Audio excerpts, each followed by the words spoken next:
3, lagyan na natin ng konting political point of view. Kasi nga, sabi ng mga PCEC, kailangan turuan kayo ng good governance eh. Kasi umaasa sila na baka sa ICF may maging senador dito. Baka si AJ yun. AJ, baka maging congressman ka ha. Huwag kang mag-co-contractor. Okay? Okay. Sabi sa verse 1 to 3, "Come now, you rich, cry." Sabi niya. Sabi ni Santiago, "Kayong mayayaman, umiyak kayo." Hindi naman masama maging mayaman, masasamang mayaman to. Umiyak kayo, howling over your miseries which are coming upon you. Your riches have rotted, and your garments have become moth-eaten. Your gold and your silver have rusted, and their corrosion will be a witness against you, and will consume your flesh like fire. You have stored up such treasure in the last days. Sabi dito sa Tagalog, kayong mga mayayaman, umiyak kayo at matakot. Dahil isang araw, yung mga kayamanang nilalagay nyo sa bank account nyo, mga ginto na nabubulok, na nasisira, yan yung magiging ebidensya ninyo kung bakit kayo paparusahan sa huling araw. Kaya makita nyo yung bilyon-bilyon daw, na kasing laki daw ng sa kondo, ebidensya yan laban sa kanila.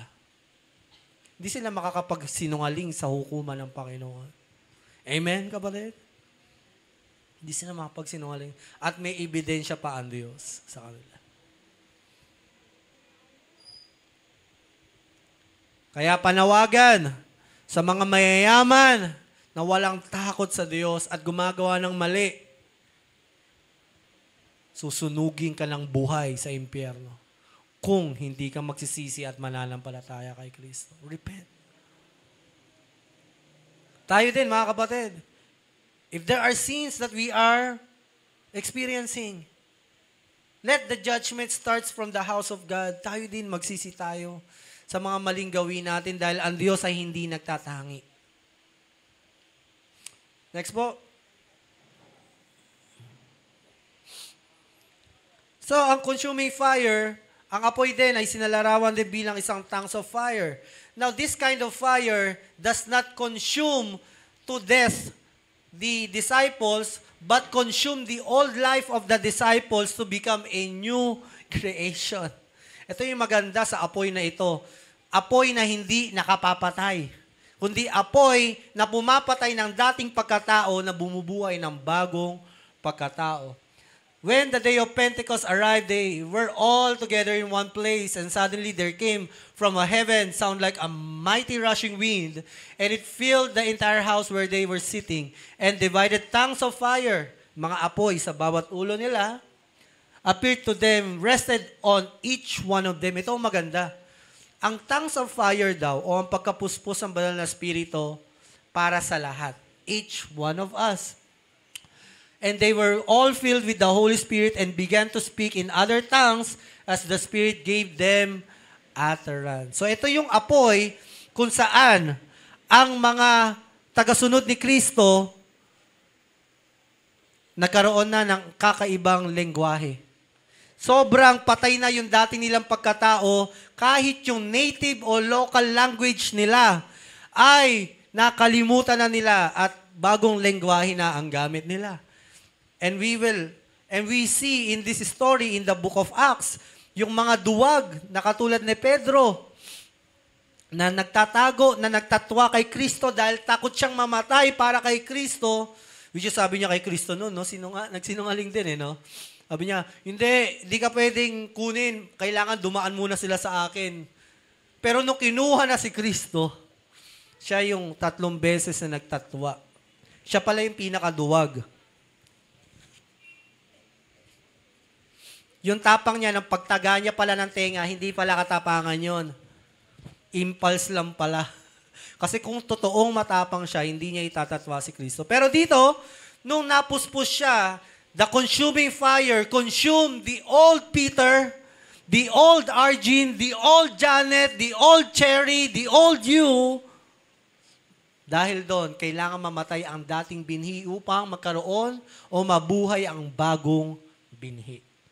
At dito, si Peter ay nagkaroon na ng tapang at handa na talaga siyang mamatay para kay Kristo. Nilatigo na siya, talagang pinagbantaan, pero hindi siya umatras hanggang kamatayan. So that's the beauty of this consuming fire. The tongues of fire, it changes us.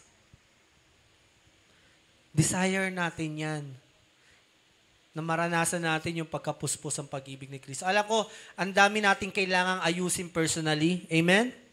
May mga dreams tayo and personal battles. At as a family, di ba, sa pamilya nyo, may mga problema. At maging sa church, may mga problema. Kaya nga, sabi, di ba nga, may problema na nga ako sa buhay ko. Atin pa ako ng church, may problema sa church. Eh, dinadagdagan pa problema ko. Di ba? Pero alam mo kapatid, the only main problem lang naman, katulad ng sinabi sa atin ni Bishop James, which is the truth of God, yung ating relationship sa Panginoon. Kung yun maitatama lahat ng ating mga external problems. Trust the tongues of fire. Let the consuming fire of God consume the old you para magkaroon ng puwang sa isang bagong ikaw. Next. So dito sinabi, ang Espiritu daw ay tulad ng isang apoy na pwedeng i-quench. Ang quench na word, ginagamit lang yan sa apoy na para patayin o pigilin, pahinaan. So sabi, do not quench the Spirit. Do not despise prophecies, but examine all things. Hold fast that which is good. Abstain from every form of evil. So sabi dito, huwag niyong pipigilan ang banal na Espiritu. Katulad ngayon, kinakausap ka niya, huwag mong pigilan. Usap pa lang naman to, kapatid. Instead, receive it with all your heart. At ang paalala, ito daw kasi nagkikwens kayo, Holy Spirit, do not despise prophecies. Pag sinabing prophecy, ito yung word of God. Ito yung mga mahiwagang salita ng Diyos. Kapag nangungusap na sa'yo si Lord, may mga visions na, kumbaga parang may na-encounter ka na hindi mo na maipaliwanag, huwag mo namang i-despise. Baka kumikilos na sa'yo si Lord. At sabi, examine all things. At the same time, mag-obserba ka din, mamaya, di ba, hindi naman pala galing sa Espiritu. Ang sabi, hold fast to what is good. Gumawa ka ng gumawa ng mabuti at lumayo sa masama. Sabi din sa 2 Timothy chapter 1 to 6, for this reason I remind you, fan into flame the gift of God. So ang Diyos daw, o ang Espiritu ng Diyos na nasa atin, yung kanyang biyaya, ay tulad ng isang uling na kailangan mong papaypayan para umapoy. Tama po ba? Paypayan, ibig sabihin, fan, intentional. Hindi yan kusang iinit, kapatid. You have free will and a choice, a decision to make. Ngayong araw, magpe-pray ako o hindi? Mag-pray ka. Ngayong araw po ba, magde-devotion ako o hindi? Hindi ko kaya mag-devotion ngayon, Lord. Hindi, kaya mo. Choose it. Pag Sunday, magsimba. Mag-pray. Makipag-fellowship ka.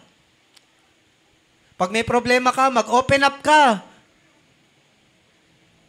Sa iyong mga kapatid sa pananampalataya, syempre. Be intentional. Fan the flame.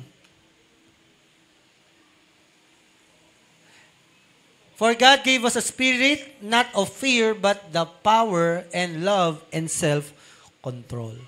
So yun nga yung sinasabi natin tungkol sa pag-ibig. Ang anger, pwede rin niyang maging isang mukha ng pag-ibig. Tulad ng ating Panginoon. Pero, still, love is patient. Di ba? So be patient. Have self-control. Next po. Refiner's fire. Ito rin isa pang apoy ng ating Panginoon. Dahil dito, dapat kayong magalak sa kabila ng iba't ibang pagsubok. Grabe. Sino may pagsubok? Taas ang kamay. Okay. Anong sabi? Dapat kayong magalak. In the Bible theology, in the Greek word, this is imperative. Pag sinabing imperative, this is a command. Not a suggestion, not an opinion, pero ang sinasabi, Dapat daw ikaw ay magalak kapag may pagsubok. Pero may dahilan naman, di ba? Sabi dito, dahil ang pagsubok na ito ay panandalian lamang. Oh, praise the Lord. Di ba? Magalak ka dahil number one reason, ang pagsubok mo daw, hindi na eternal. Kasi meron tayong pagsubok nung wala pa tayo kay Kristo nun eh. Ano yung isang malaking pagsubok natin na eternal? Apoy ng impyerno. So wala na talagang dahilan para maging masaya. Pero dito sinasabi, okay, pag may pagsubok ka, panandalian lang yan. May dahilan pa rin para maging masaya. Bakit saan? Pag panandalian, after niyan, ano po ba pagkatapos ng problema? Pag napagtagumpayan mo, langit naman yan, kapatid. Biruin mo, eternal life. Buhay na walang hanggan sa piling ng Diyos. Para kang pinabili ng iPhone. Not on the original price. Buhay mo lang. Para kang bumili ng iPhone, 5 piso lang halaga. Ang binigay mo lang, 30 years of your life, 35, 40 years, 80 years of life. Ano kapalit? 1 million years of life ba? 10 million? 1 billion? 1 trillion? Naririnig ko na ng 1 trillion, gigigil na naman ako. Hindi lang 1 trillion life. Eternal life. Isipin mo, ang isusuko mo lang para sa Diyos ay, siguro, ako, masaya na ako basta makasama ko habang buhay ang asawa ko. Nang bola pa. Pero siyempre, di ba, mabuhay ka lang ng 70 years, 80 years, yun lang ibibigay mo sa Diyos, at ang kapalit ay, hallelujah. Gusto niyo ba yun? Baka naman yung pagdamot pa natin yung baka bukas expired ka na pala, di mo pa alam. Hindi natin hawak ang buhay natin. Si Lord ang may hawak niyan. Kaya wag natin ipagkakait sa Kanya. Yung buhay na maiksi, panandali ang pagsubok. Tsaka naman kapatid, ang buhay naman natin, hindi naman 100% pagsubok. Tama po ba? May mga saya naman sa buhay natin. Siguro kung may problema, ang lala na kung 80% puro pagsubok ka na. Pero at least may 20% naman at panandalian pa. Pero hindi naman siguro ganun kalala buhay mo, kapatid. Tignan mo yun naman yung mukha mo, ganda-ganda mo, pogi-pogi mo. Yung iba dyan, problema mukha. Ikaw na taken for granted mo na yan. Diba? Pinagpasalamat mo ba, Lord? Diba? Napanood mo na ba sa pelikula? Si ano ba yun? Yung si Rene Requestas. Ang pogi-pogi ko! Hanggang declaration na lang. Di ba? Ikaw appreciate mo naman, di ba? Malas ka pa ba niya? Although di tayo naniniwala sa malas, isipin mo naman, kapatid, napakapalad mo naman sa buhay. So, sino dito? Aalukin ko ng business. Ang business ay mag-i-invest ka lang. Mag-i-invest ka lang. Yung buong buhay mo lang pero kapalit walang hanggan. Malaki interest. Walang hanggan. Sino po sasali? At ito ang maganda. Iaalay mo lang ang buhay mo kay Kristo, mananampalataya ka lang sa Kanya. At ito pa maganda. Gusto ko itong business na ito eh. Aayusin pa niya buhay mo. At ito pa maganda, pati buhay ng pamilya mo at tao sa paligid mo. Lugi pa ba tayo niyan, kapatid? Kaya tama yung sinasabi, no? Kapag may pagsubok ka, maggalak-galak ka naman kasi panandalian lang yan. Yung iba, ang laki ng problema, walang hanggan. Yung mga politiko na naman, talaga nang gigigil tayo dyan. Ang laki ng problema nila. Minsan naingit tayo, wow, ang ganda ng payong, Rolls Royce. Bakit? May ulan ba sa impyerno? Sige nga. Ang laki ng problema nila. Apoy ng impyerno. Tsaka ang hirap para sa kanila magsisi kasi talagang buhay na nila kasalanan. Pero ikaw, kapatid, alam na alam mo paano humingi ng tawad sa Diyos. At ikaw, nakakapasok ka sa Holy of the Holiest. Dati, mga high priest lang nakakapasok. At every once a year lang, paghingi ng tawad para mapatawad ka. Pero ngayon, tayo mga Kristiyano, kung gusto mong pumasok sa presensya ko, pasok! You are very much welcome. And you are every day invited by God. Isipin mo yun. Na pwede mo agad maranasan yung buong kapatawaran ni Kristo, hindi ka mag-aantay ng Yom Kippur. Alam niyo ba yung Yom Kippur? Yung doon lang, yung mga Hudyo, magsusunog ng hayop para sa kapatawaran ng kasalanan nila. Once a year lang yon. Pero tayong mga born-again Christian, mga Kristiyano, hindi mo na kailangan mag-antay ng 1 taon para mawala yung condemnation mo. Baka hindi pa ako napapatawad ni Lord. You just go straight to the mercy seat of God at sabihin mo, Panginoon, patawarin mo ako. At mararamdaman mo agad yung kapayapaan at kapatawaran ng Diyos. Hallelujah! Diba? Parang may mga gusto nang sumayaw sa papuri sa Panginoon. Parang, Pastor, pwede bang sumayaw na ako ng papuri sa Panginoon? Huwag ka na magturo. Hindi, kanina yun eh. Ayan sinasabi, katulad ng ginto na sinusubok sa apoy. So ito ang maganda. Hinuhubog tayo. Para daw tayo, hindi para malaman ng Diyos kung totoo ka. Alam naman ng Diyos kung sino totoo sa atin. Ang gustong gawin ng Diyos sa atin para malaman mo sa sarili mo kung totoo ka o hindi. Kasi may mga bagay natin tayo, akala natin totoo na tayo sa bagay na ito, yun pala hindi pa, di ba? Kahit din naman ako, nadidiscover ko, akala ko faithful na ako sa gantong aspeto ng buhay ko. Ay, hindi pa pala, Lord. And I thank you, Lord. Dahil ipinakita niya, paano kaya kung hindi pinakita ni Lord?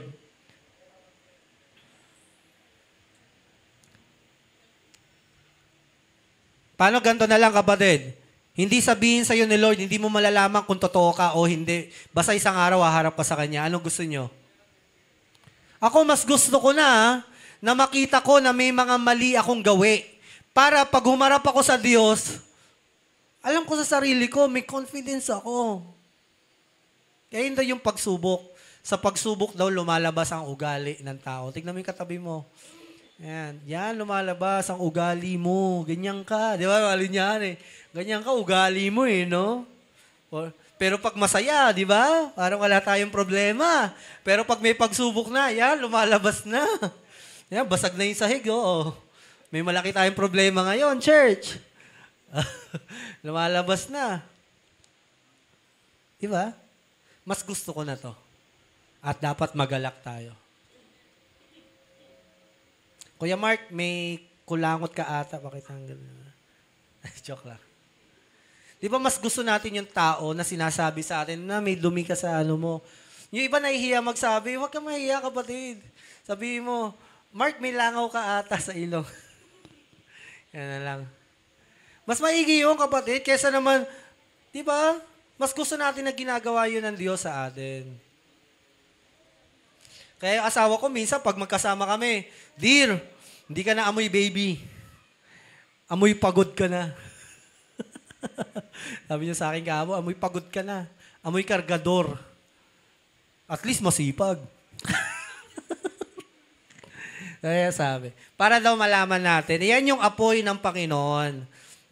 Dapat magpasalamat tayo sa pagsubok kasi diyan lalabas kung nananampalataya ka kay Kristo eh.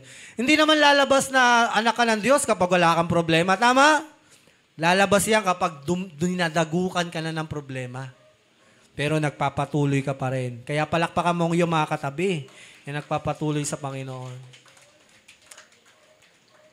Dahil yan ang patunay ng isang pagiging anak ng Diyos. Nagpapatuloy sa kabila ng kabigatan sa buhay. So, salamat sa refiner's fire ni Lord. Next po. Ayan, sa Old Testament, yung glorious fire ni Lord. Maraming beses din pinakita ko sa burning bush kung saan si Moses ay nagpakilala. Ang Diyos ay nagpakilala kay Moses. Una, nagpakita siya ng isang apoy na parang umaapoy yung isang halaman o yung bush, pero hindi natutupok. Ang galing, no? In that story, nagpakilala, ako ay ako, sabi ni Yahweh. Pero nagpakilala din, itong Diyos na the angel of the Lord, which is Jesus Christ. Pero alam nyo, in this story, dito pala makikita na natin yung Trinity. The fire is the Holy Spirit. The symbol of God, the Holy Spirit.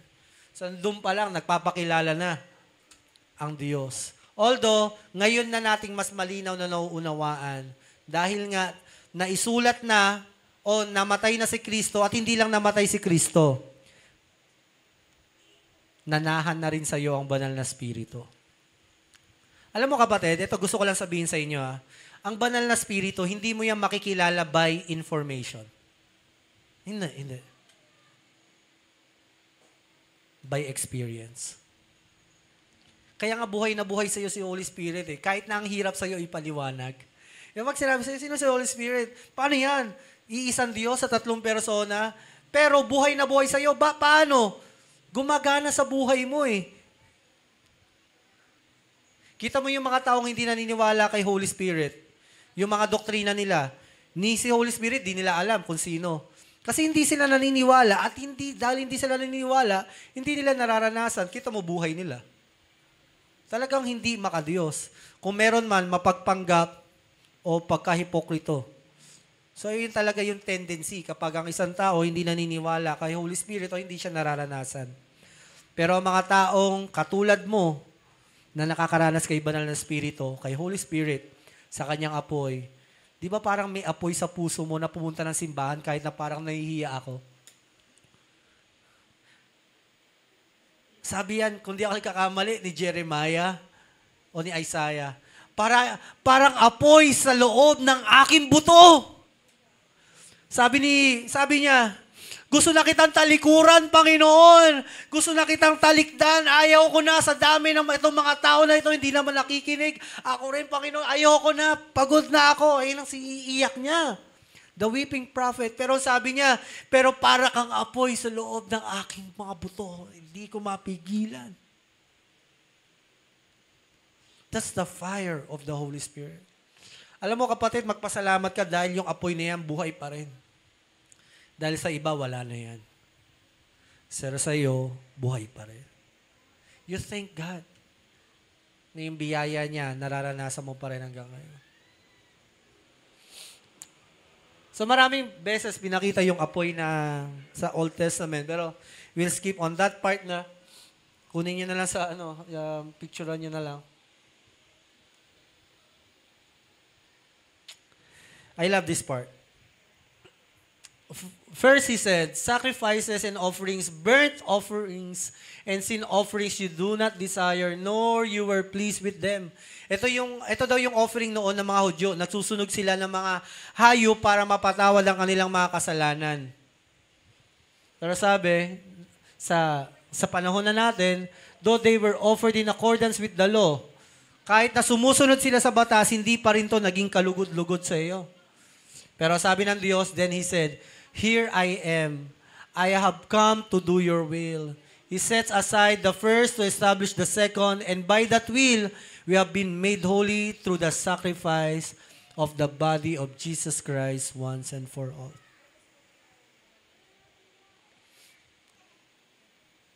Sa Old Testament, noong mga panahon ng mga Hudyo, alam niyo kapatid, kaya lang naman sila napapatawad ng Diyos, kaya kahit nagsusunog sila, di ba dapat ang sunugin sila, hindi hayop? Kaya bakit nagagawa silang patawarin ng Diyos? Kasi may nakahanda ng kordero ng Diyos na susunugin. Napakasakit sabihin, no? Susunugin. Pero that's the truth eh. Kaya nagagawa ng Diyos at tanggapin yung mga offering because there is this type, Jesus Christ, the sacrificial Lamb of God, who will be sacrificed for the sins of the world, for the sins of Adam, and to the last child who will be born on earth. Pero kahit papano, kahit tinatanggap sila ng Panginoon. Alam niyo, sabi ko nga last week, hanggang ngayon nagtitimpi ang Diyos sa mga Hudyo. Dahil hanggang ngayon, nag-aantay sila ng tribulation. Ganun kahaba ang pasensya ng Diyos sa mga Hudyo. Ganun sila ka-special.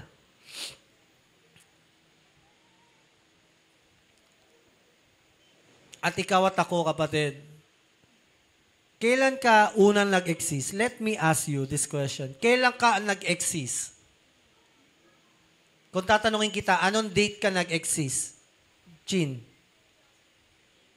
2008, anong date? November 30, 2008. Anong oras? Hindi yun na-conceive ka. Hindi mo na alam. So, 9 months before. Kapatid, akala mo ba nag-e-exist ka simula nung kinonceive ka sa tiyan ng iyong nanay kung saan sila yung nag-make love? Doon ka lang nag-exist? Your existence starts nung nag-conceive ka sa isip ng Panginoon. At inisip niya bago palikain ang mundo, the Lamb was slain. You've been existing to the heart of God ever since before the then known world. Hanggang sa abot na kayang maabot ng utak natin, hindi pa nangyayari yung unang segundo, ang sabi ng Diyos, the Lamb was slain before the foundation of the world. Ano ibig sabihin ng kapatid? Na ikaw, yung existence mo, you are already in the heart of your Maker. At sabi niya, this is my greatest plan for this person. Ikaw, anong pangalan mo? This is my greatest plan for you, Ophelia. Jehu, Elda, Vanna, this is my greatest plan. Hindi pa nabubuo ang creation before the then known world. You are already existing in the heart of God and saying, the Lamb was slain.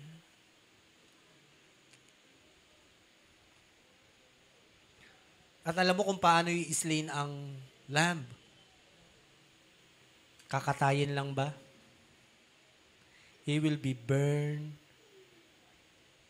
through the fire, the consuming fire of God.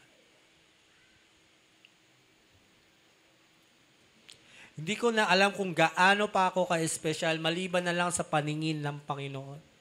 Hindi natin alam kung gaano tayo kahalaga pa labas sa mga katotohanang sinasabi sa atin ng Panginoon. Hindi ko na alam kung gaano pa kaganda ang buhay na ito maliban na lang sa mga katotohanang sinasabi ngayon sa atin ng ating Panginoon. That He is the Lamb that was slain, who was sacrificed, ang kordero ng Diyos. Ang daling sabihin minsan, no? Kordero ng Diyos. Isipin mo kapatid, ang kordero ng Diyos na namatay. Ang dugo na dumanak. He was consumed by fire from the last piece until He became an ash. He take all this full, perfect, unending wrath of God. Hindi ka pa nabubuo sa mundong ito.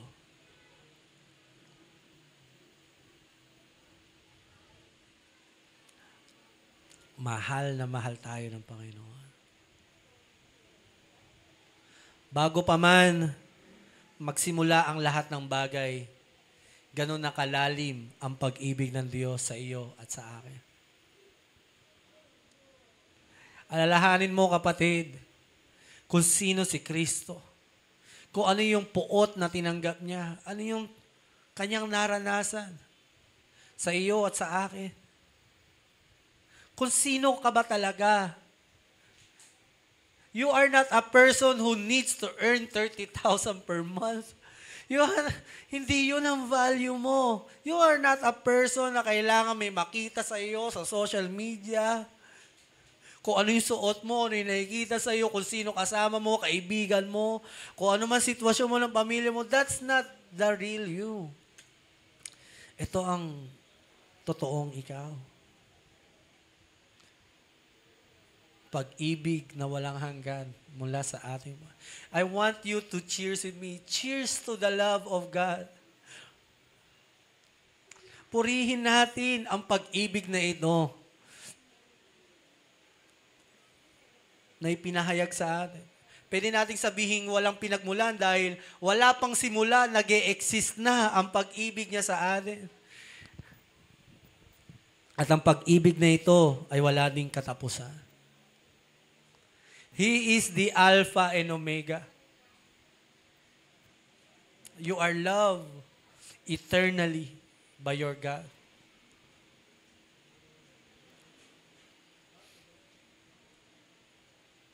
At may kapalit yon para maranasan mo yon. Remember your God, your Maker. Isipin mo. Tignan mo siya. Bigyan mo siya ng pansin. Tikman mo uli yung tamis ng pag-ibig niya. Damhin mo uli yung takot sa puso mo na malaking paggalang mo sa Kanya. Titigan mo uli yung kaluwalhatian niya na halos mabulag ka na sa mundong ito. Smell the aroma of God's presence that gives you delights in your soul. Damhin mo uli kung sino yung totoong ikaw at ako.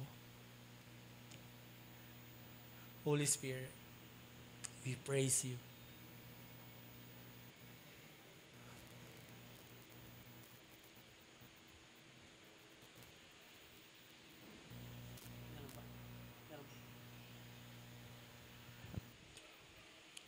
The Lord is jealous and avenging God. The Lord is avenging and wrathful. The Lord takes vengeance on his adversaries' power, and the Lord will by no means clear the guilty. His way in a whirlwind storm, and the clouds are the dust in his feet. Who can stand before his indignation? Who can endure the heat of his anger?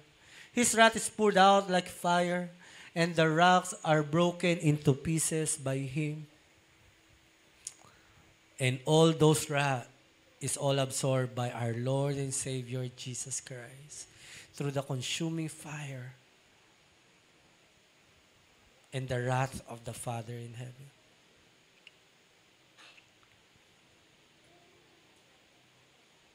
Kalimutan na natin tong mundo.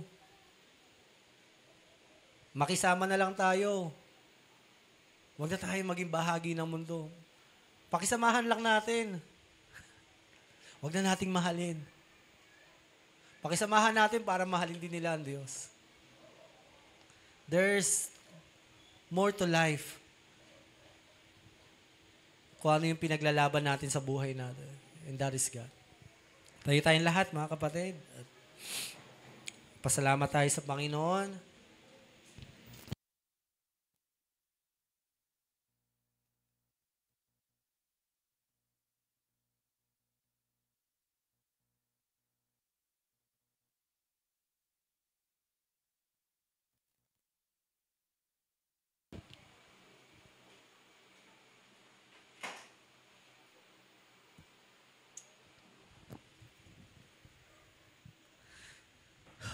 Yes, God.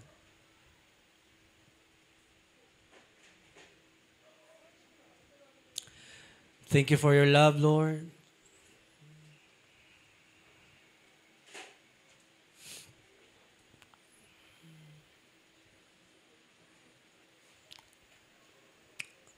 We praise you, Lord. We worship you for who you are.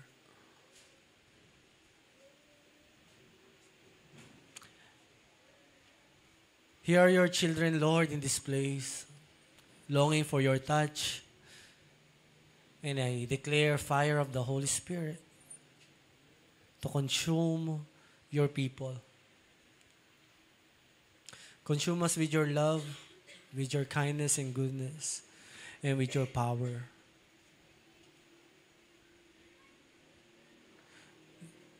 Give us to this day an encounter that we will not experience in any place and in any moment, but only in this place.